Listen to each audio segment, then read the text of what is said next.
che si è appena conclusa la videoconferenza, qualche novità, cosa ne è emerso? Abbiamo discusso del decreto che è stato firmato ieri sera, della volontà di essere in linea a livello nazionale rispetto a alcuni temi che sono quelli del trasporto pubblico locale, delle aziende, che peraltro annuncio che domani in giornata gli assessori Marcato e Donazzani incontreranno sia le parti sociali che le aziende, il mondo dei rappresentanti delle aziende produttive, quindi il mondo datoriale, e proprio per predisporre le misure previste dal decreto.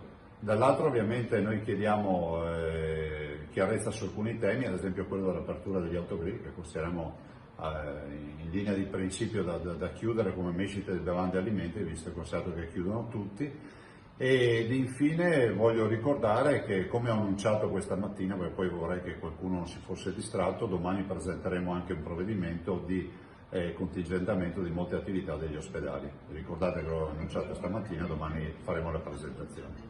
Ci sono novità che arriveranno per quanto riguarda i nostri trasporti, cioè dico a livello regionale? Si sta lavorando l'assessore De Berti assieme a Trenitalia, il provvedimento, il decreto prevede alcune misure da adottare, ovviamente rispetto all'affollamento dei treni e al non affollamento, ovvero al fatto che ci sono delle corse che sono praticamente deserte, per cui abbiamo l'obbligo di intervenire. Potremmo aspettarci delle novità in serata dal governo oppure no? Oggi decisamente no, penso proprio di no, oggi no, perché il decreto è vigente, a vigore fino al 25 marzo e le scuole invece saranno chiuse fino al 3 aprile.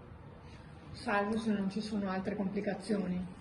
Salvo se non ci sono altre complicazioni, basti pensare che il Veneto sta arrivando al centinaio di persone in terapia intensiva, quindi chiuderemo il bollettino tra un'ora e penso che si sarà già raggiunto quasi il centinaio.